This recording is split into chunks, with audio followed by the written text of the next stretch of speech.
Hi, my name is Emily Hawthorne, and I'm here with my colleague Matthew Bay.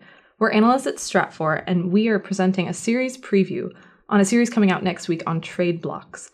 After Brexit and the Brexit vote this summer, we started looking at the different pieces of fabric that knit different economic unions and different trade blocs around the world together. Different free trade agreements, monetary unions, security cooperation, and we wanted to talk about a handful of the unions that we've been looking at as a preview for the more in-depth analyses that will be coming out on Stratfor.com next week. So, Matthew, when you think about the different trade blocs in the world, when we're looking at North America, what are we looking at? So when we look at North America, we're looking at the North American Free Trade Agreement. It's not necessarily the same kind of an economic union that we see elsewhere. If you look at the EU, for example, it obviously has a lot more than just being a free trade area. The free trade area of Europe includes countries that are not even in the EU. So NAFTA is just a three-country membership with basically just an FTA. Now, these are three countries that are really bounded by geography. You look at the eastern part of the United States, that kind of Great Plains flows all the way up into Canada and all the way down towards Mexico City. So when we look at NAFTA, while it's had its ups and downs, it makes sense for those countries to actually group together, the United States, Canada, and Mexico, to work together economically. Now, that doesn't mean that there's not going to be a really fierce, intense debate. As we've seen in the United States during this election cycle, NAFTA has become a central role, particularly of the Donald Trump campaign, and we expect, that kind of a vibrant kind of protectionism aspect to always remain there. It's been there since the NAFTA was first formed, and it was actually, existed far before that, especially in Canada and Mexico against actually signing a big deal with their big American neighbors. So it really is a free trade agreement that's a bloc that's mainly based on economics. Now, if we look around the world, a lot of these trade blocs have economic purposes, but some of them have a much bigger or broader agenda that looks at things like security. So one of those, for example, is the Gulf Cooperation Council, which you're really familiar with. So can you tell us a little bit about that? Yeah, so the Gulf Cooperation Council is an economic and a security union that brings together 6 of the Arab Gulf states in the Arabian Peninsula. And while the glue that knits them together is, and has always been, very security focused, there are a lot of economic advantages to those states being pulled together into an economic union. But really, when we look at the GCC states, you see 6 countries that are drawn together by similar, not exactly the same, but similar prerogatives and priorities in providing a counterweight to Iran, as well as really pooling together their resources to prevent any sort of attack on the Arabian Peninsula. Really, together they are much stronger from a security standpoint. Now, there are differing foreign policy objectives among those 6 states. These are 6 sovereign states. I think that's something that's unique about all these unions, is you're pulling together different sovereign states. So they're going to have their own priorities and their own agendas. You definitely see that in the GCC. And it is very interesting. You see that play out in the region, in countries like Libya, Tunisia, Syria. Ostensibly, all these states support the U.S. coalition. They are aligned with the U.S. coalition against the Islamic State, but you've seen them support different rebel groups in Syria to a different extent. And that really ties into some of their differing foreign policy objectives. Now, economically in the GCC, there is a customs union.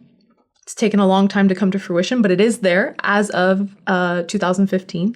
So there's the same sort of tariff rate in all the GCC states, and that's to prevent them from competing with each other in trade too much. Mm-hmm. That said, there is a lot of competition between the GCC states because as they're diversifying and as they're trying to move away from hydrocarbon revenues as their sole source of revenue, you're going to see them investing, as they already have been, in a lot of the same industries. And so you're going to see the GCC states competing with each other economically. And how does this play out further east? When we're looking at, say, a group that just had a summit this week, ASEAN.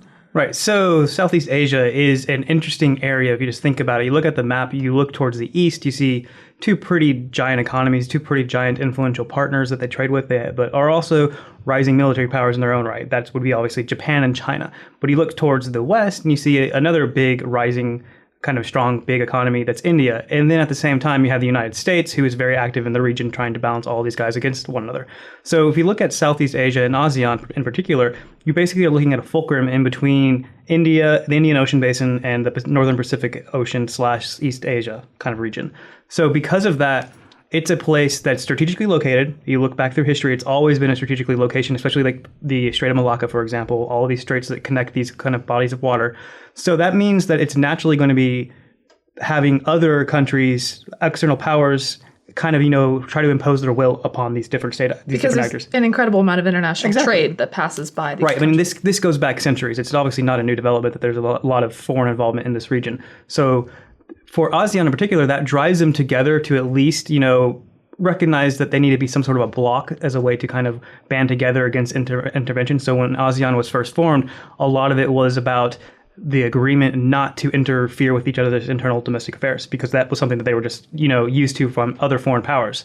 Now, broadly since then, they've moved on to more economic-focused agendas. So they've looked at establishing a common market, for example, last year. But at the same time, while these forces are drawing it together, there are forces that are basically ripping it apart from the inside. So it's a very fragmented geography, unlike the GCC, for example, which is just a peninsula for the most part, or the Nafta, which is kind of like one continent. You're looking at a divided region of just a bunch of islands, for example. I mean, Indonesia alone is divided internally with over 17,000 islands.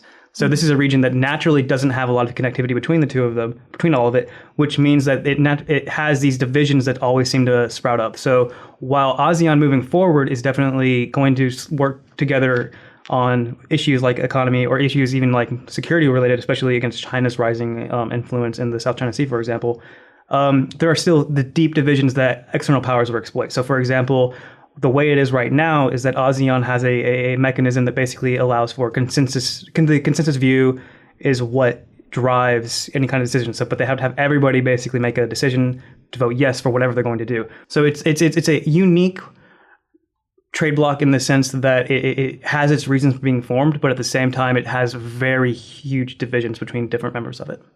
ASEAN is a perfect example of geographic factors driving a different type of cohesion than we see in the GCC, as well as in Europe, which is affected so profoundly by the Brexit vote. For more details on those economic unions and trade blocs, as well as a handful of others, please visit stratfor.com next week for when our series comes out.